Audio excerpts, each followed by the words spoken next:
the Johnson's Wax Program with Fibber McGee and Molly.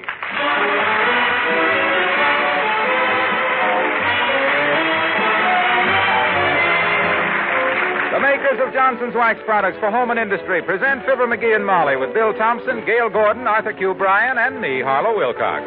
The script is by Don Quinn and Phil Leslie. Music by the King's Men and Billy Mills Orchestra.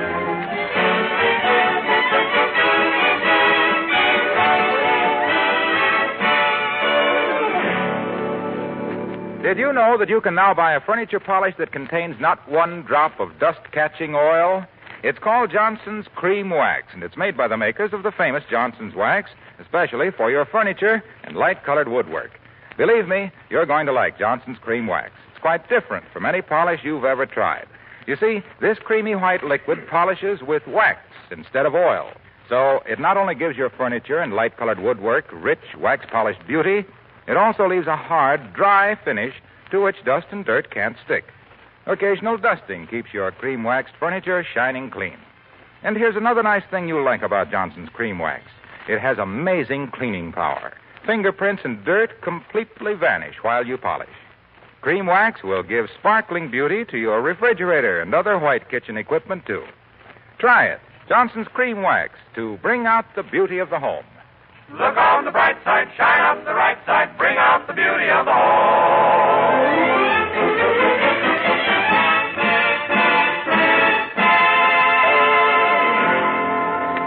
The Wistful Vista Gazette is running a series of articles on the daily lives of typical local citizens. So naturally, the first one they'd interview would be a man who is a social and civic leader, a captain of industry, and one of the city's favorite sons. Yep, that's the one they ran last week. This week, they're going way out in left field to interview Fibber McGee and Molly.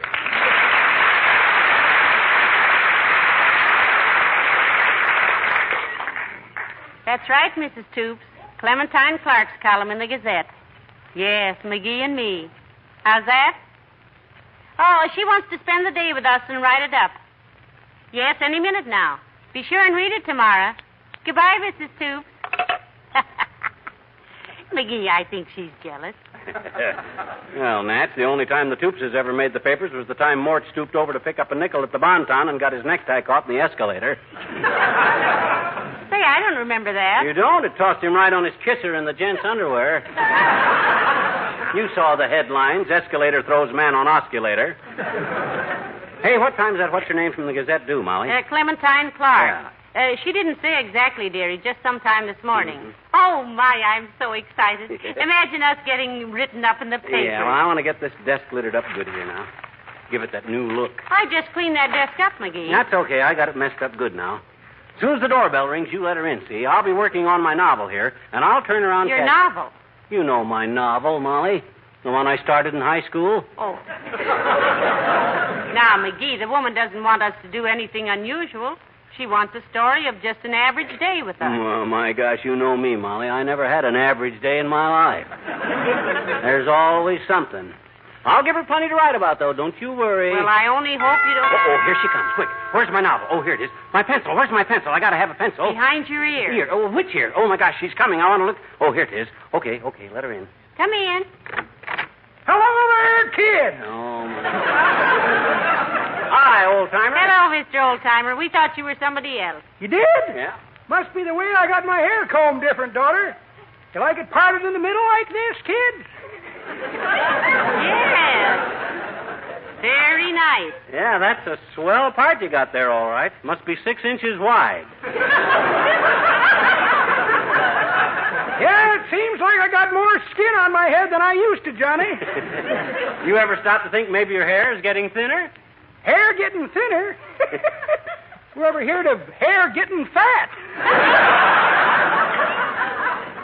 No kidding. You ought to do something about it, old-timer. Ever try bay rum? Yeah, it's no good, Johnny. Huh? I tried it lots of times. But all it does is give me the hiccups. Say, you kids were expecting somebody. Who? A reporter from the Gazette, Mr. Oldtimer. She's coming to interview us. Is that so? Yeah. I used to be in the newspaper racket myself, kid. Yeah? Yep, I was the first girl reporter in Chicago. Girl reporter? Yep. I reported a girl for picking my pocket, Johnny. A policeman come up and he made her give me back my Mickey Mouse watch and all 3 wallets. 3 wallets? My gosh, you were lucky to get all of them back. I sure was, Johnny. I'd always wanted a wallet, too. Well, I worked around a newspaper office myself at one time, running errands and stuff. I didn't know that, dearie. What were you, a printer's devil? I guess so. They were always telling me to go straight to... A McGee. Huh? That's pretty good, Johnny. But even if you'd have finished it, that ain't the way I heard it. The way I heard it, one feller says to t'other feller, he says, here they got a new cub reporter down at the newspaper. Is that so, says t'other feller. Wonderful what they can train them bears to do, ain't it? Oh, sorry, kids. I had a joke when I left the house. I must have mislaid it. So long.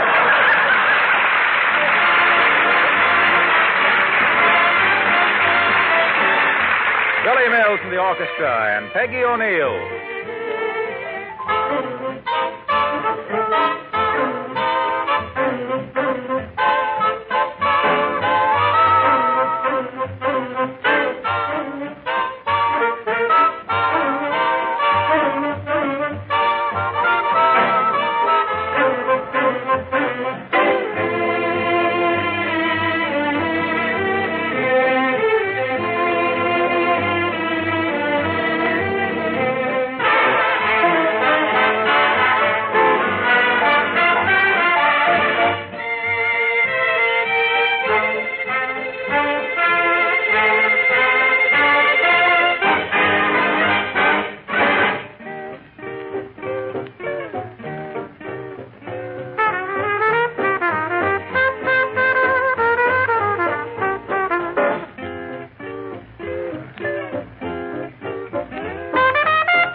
Look, McGee, Miss Clark ought to be here pretty soon. Oh, you look great, kiddo. I'm ready to be interviewed any time now myself, too. I got my novel laid out here. A few old telegrams scattered around the desk. No cablegrams?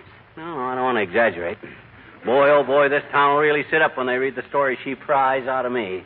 Just imagine the headline, Fibber McGee, prominent author, sportsman, artist, sculptor. Oh, hey, sculptor. Where's my modeling play, Molly? I got to have my modeling play out here. McGee, no, please, now. I put that stuff up in the attic the last time I scraped it off the Davenport.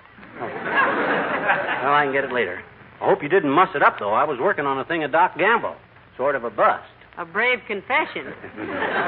Boy, will Doc ever be jealous when he sees all the publicity we're getting tomorrow. Oh, boy. He'll burn up like a bride's toast. Well, when the lady interviews us now, dearie, let's be honest with her. Let's just be ourselves. What? And have the interview come out dull? No, sir. These papers want color, kiddo, and I'm going to give them color. Boy, when... Uh-oh, it's her, McGee. My Yes? goodness, I'm so... Come in. How do you do?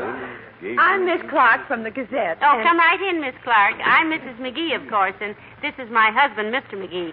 Dearie, here's Miss Clark. Dearie. I didn't hear someone come in. Excuse me.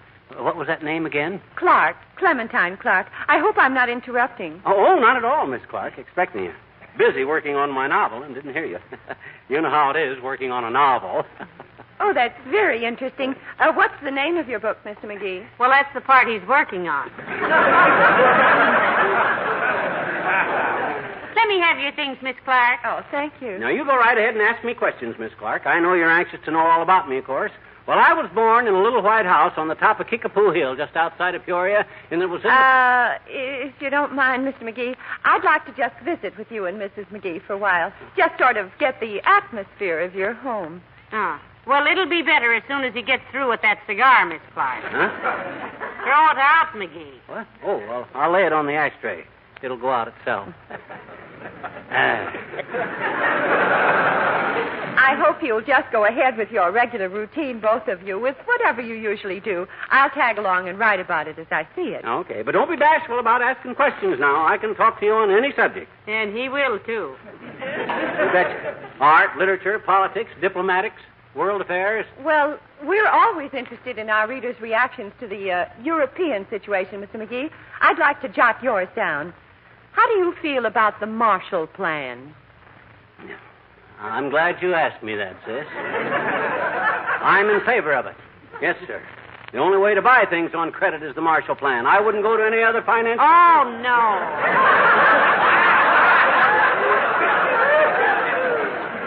No, dearie. That's the Morris Plan. Oh, the Marshall Plan. Sure, that's the plan for European relief. Yes. Oh, that Marshall Plan. Well, the way I look at it, sis, if Marshall likes it, it's good enough for me. Very nicely stated. Yes, sir. Any guy that can make as much money in Wall Street as J.P. Marshall ought to know how to handle it. I think you're thinking of J.P. Morgan, Mr. McGee. Oh, what did I say, Marshall? I meant to say Morgan. A good man, Morgan. I'll vote for him. You can print that, sis. I hope you wrote all that down, Miss Clark. I doubt if we could do it that way again. Say, would you like to come... Oh, I think that's Mr. Williams, McGee. Come in. That's the weatherman. Mrs. Clark lives next door. Hi, Foggy, old man. Hello, Mr. Williams. Hello, Mrs. McGee. And Mr. McGee. Well, Miss Clark. How are you, Miss Williams? Oh, you two know each other, huh? Oh, yes. We see each other at the Gazette. Quite a surprise finding you here, though, Miss Clark. I thought you only interviewed people of interest. I thought you were doing stories about important... Hasn't the weather been lovely sometimes? Miss Clark is going to do a story about us, Mr. Williams. Yeah. Did you ever make the headlines yourself, Foggy? Oh, yes, Mr. McGee. I remember it quite well. Yeah? I predicted rain 3 days in a row, and it rained every day. That's awfully good predicting, Mr. Williams. You must have some wonderful instruments. May I tell you a little secret? Yeah? My instruments were broken that week, and I called my shots from my uncle's rheumatism. Nice running into you here, Mr. Williams. Have you lived next door to Miss McGee very long? Why, let me see now. The first week I moved here, he borrowed my hammer and some shingle nails. The next week, shingles. Then there was the folding ruler and 8 feet of gas pipe week. 10 feet. I got another piece after you went to work. Oh, pardon me. Then the snow shovel, lawnmower, and beach umbrella. The weather was uncertain that week. I never take any chances. Then there was the week he borrowed the rug out of the front hall. Rug out of your hall? What on earth did Well, he... I believe he wanted to get under his car to grease it, Mrs. McGee. That's right. I had on a clean shirt of Foggy's. And the leg off our card table to replace one he broke on his own. That makes 10 weeks. Good heavens. Have I only been living next door for 10 weeks? Seems like... Well, I must get home and check my groundhog. Good day, probably.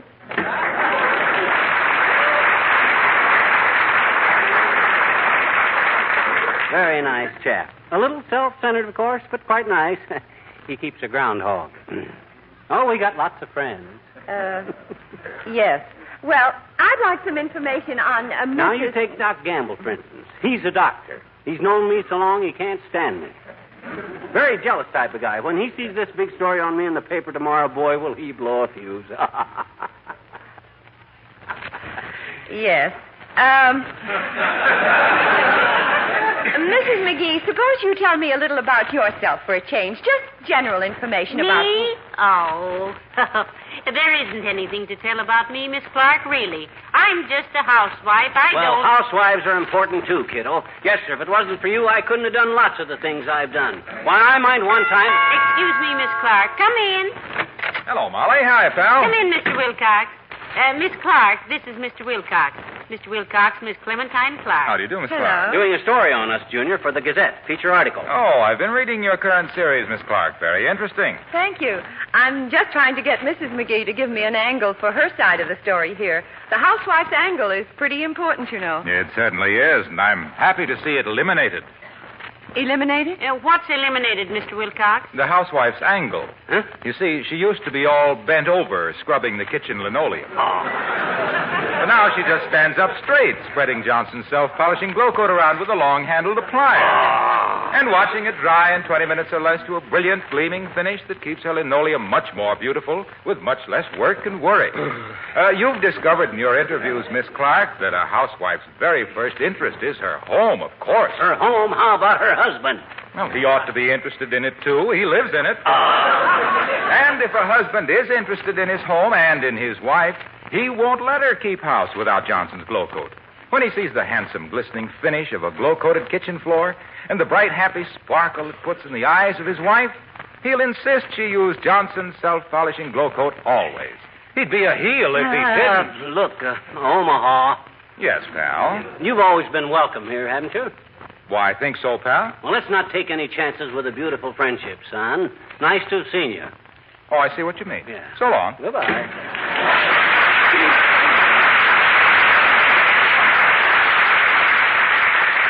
Isn't he nice, Miss Clark? Yes. What was he talking about, anyhow? Search me, sis. He comes in here every week and goes on like that. We think he's a salesman of some kind. Yeah. Let's see, now, where were we now? Oh, yeah. I was saying that writing, sports, art, and politics are just a few of my talents, sis. You see, I got what you might call many faucets to my personality. You shouldn't let them all run at once, though. You're drowning us with talent. Yes. Now, I can spare it. Now, you take the other side of my character, the hard-headed businessman side. I've been... Recess again. Oh, we have so many friends. I hope you don't mind. Come in. Oh, hello, Mr. Boomer. Greetings, my little prairie flower, and good day to you, fiddleface.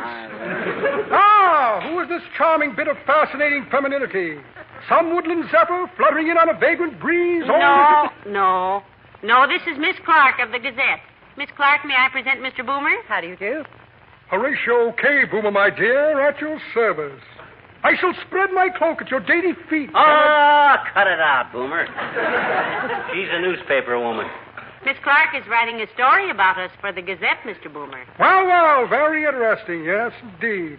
I broke into the Gazette myself last week with a rather large article. No kidding. What was the article about? About the size and shape of a cobblestone, my boy.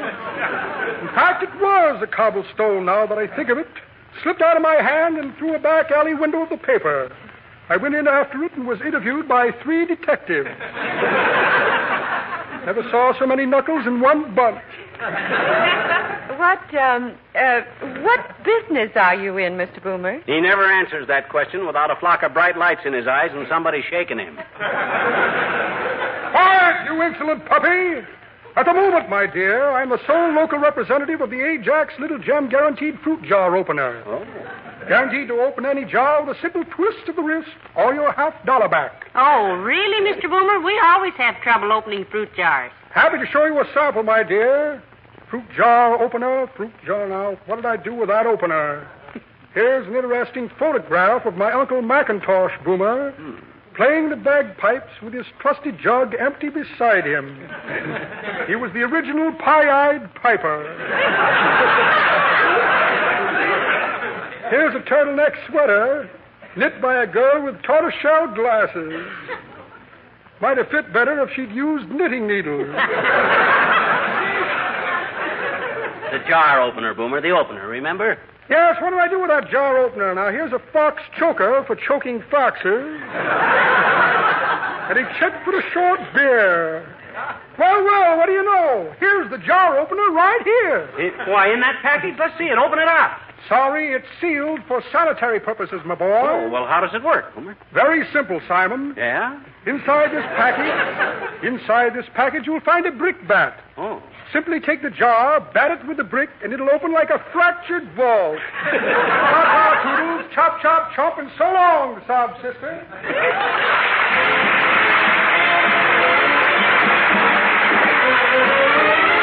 The King's Men with a hey and a hi and a ho, ho, ho. Never give up when the going gets rough. There's a way to stay out of trouble. Never no tears for the fellow who's cheery. Start every day on the double. With the hey and the hi and the ho, ho, ho.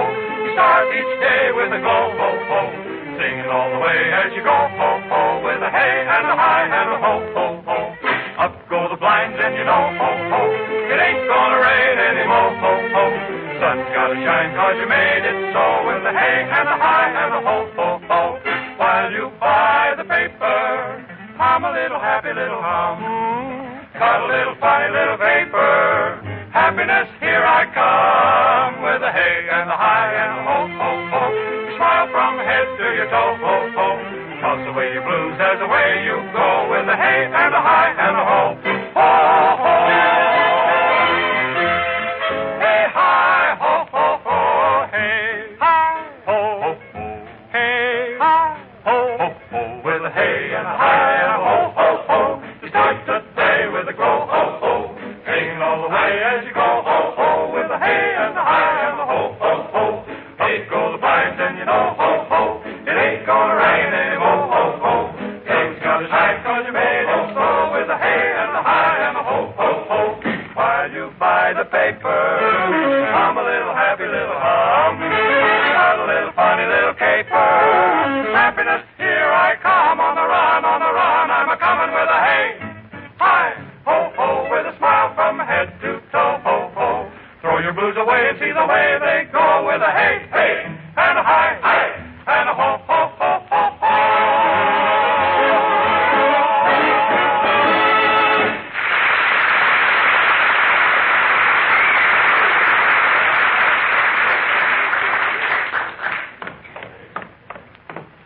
And the wallpaper here in the hall ties in with the color scheme in our bedroom, you see, Miss Clark. Oh, the whole house is so nicely done, Mrs. McGee. Well, thank you. McGee wanted to do our room in rawhide with a moose head over the bed. But I managed to talk him out of Well, that. did you see everything upstairs, sis? Well, I have quite a lot of notes, Mr. McGee. Now, sit down here and I'll fill you in on my background while you're resting. You see, the way I figure one's background is everything. I come from a very old family myself. Really? Yep, the last time I saw my family, there wasn't one of them under 65. And a happier bunch of hillbillies. Come in. Oh, hello, Dr. Gamble. It's nice to see you. Hello, my dear. Hello, stupid. Oh, excuse me. I didn't know you had a guest. This is Miss Clark from the Gazette, Doc, the Wistful Vista Gazette. Doc Gamble says. How do you do, Doctor? I've heard a lot about you. And I've been reading your articles, Miss Clark. Nice writing. She's doing one on us for tomorrow, Doctor. Yeah. Well, if I can contribute anything to your notes about Mr. McGee... No. Never mind, Fatso. Never mind. She's got all the dope right from the feed box. Just put your needle back in your satchel, Sawbones. Why, my boy, Some of my most interesting notes have come from your friends, Mr. McGee. Maybe Dr. Gamble... Oh, no, you wouldn't be interested in Doc's cracks about me, sis. Probably couldn't print them anyway. Or spell them even. You know, they're such close friends, Miss Clark. Yeah. Sometimes it's all I can do to separate them from each other's throats. I'd be very happy to give you my impression of him, Miss Clark. I've known him Now since... cut it out, Doc. Skip it. She's got all the stuff she needs. You keep your big fat prognosis out of this. You mean his big fat proboscis, McGee? Well, that too. Just ignore him, sis. Don't write anything down that he says. Don't let his bluster frighten you, Miss Clark. That's just a cover-up. Underneath it, he's really a swell little guy. Who, me? Well, gee whiz, Doc. Oh, he makes a few mistakes, like we all do. But he tries hard, and he does the very best he can with what he has to work with. Thank you, Doctor. Did you write that down, sis? I have it. That's nice, Doctor. Of course, his biggest trouble is his modesty. It's just that he knows himself so well that he can't believe anyone could possibly have a good opinion of him. But someone does. Thank you, Doctor. No matter how big a problem that boy is faced with, Miss Clark, he always solves it. Yes, you give him a crisis and he'll beat it every time. Thank you, Doctor. You're still talking about McGee, Doctor? I am indeed, my dear. While I grant that his veracity may sometimes be questioned, I consider it attributable to an overabundance of enthusiasm rather than to any inherent lack of fidelity to the truth. And his motivation is invariably above reproach. Is that good, Molly? Thank you, Doctor. Did you write that down, Miss Clark? Yes. Thank you, Doctor. Isn't that nice? I had no idea. I've hardly touched the subject so far, but in closing, I'd just like to say that I like him. Oh, sure. In spite of all that lead, he's got a heart of gold. Gee, Doc, that's swell. My gosh, I don't know what to say. I hate to break this up, but I really must get down to the paper, Mrs. McGee. Oh, don't rush away, Miss Clark. It's been awfully nice having you. I've enjoyed knowing you, Mrs. McGee. If you'd call me a cab... Oh, no, let me drop you off, Miss Clark. I'm driving downtown anyhow. Yeah. Let Doc drive you down, sis. He may think of a few things he forgot on the way down. Here, drive her down, Doctor. Yeah. Well, see you again, Mrs. McGee. Goodbye. Goodbye. Goodbye, Doctor. Yeah, talk to her, Doc. Drive slow. So long, sis.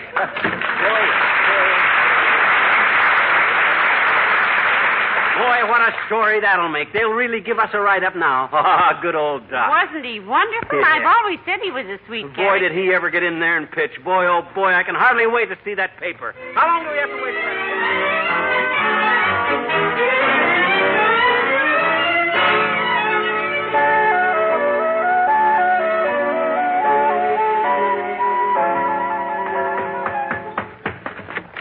Hey, Molly, I got it. The paper. Here's the paper. I run all the way back from Kramer's drugstore. Well, quick, open it up. Yeah.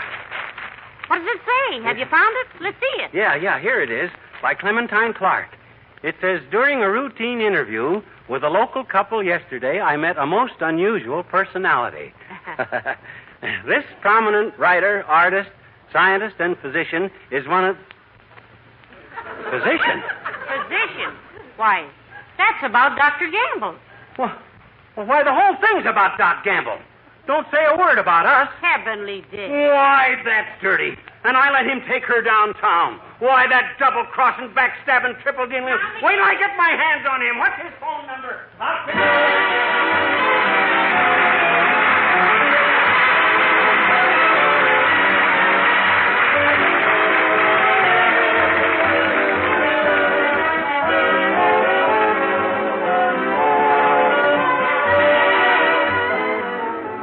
If you have a nice table or radio or some other piece of furniture in your home that you're especially proud of, I'd like to make a helpful suggestion.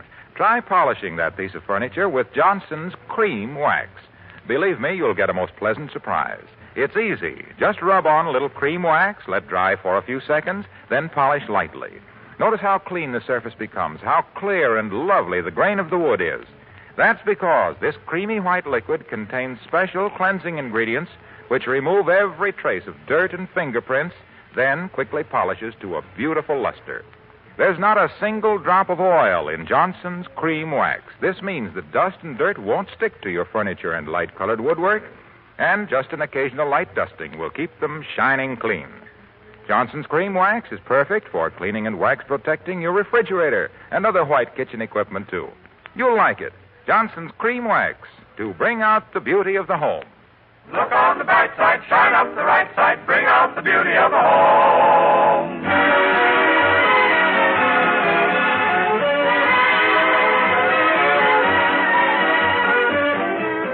I have all the dirty swindles. I'll get even with Doc Gamble if it's the last thing I... Hey, you know what I'll do? Don't do it, dearie. You haven't heard it yet. I'm going down to the hospital tomorrow and tell Doc I want my tonsils took out, see? What? Why, you had your tonsils out years ago, McGee. Sure. And when he gets me on that table under that ether and looks down my neck and sees how I double-crossed him, boy, will he burn. No, dearie. Oh, okay. Good night. Good night, all.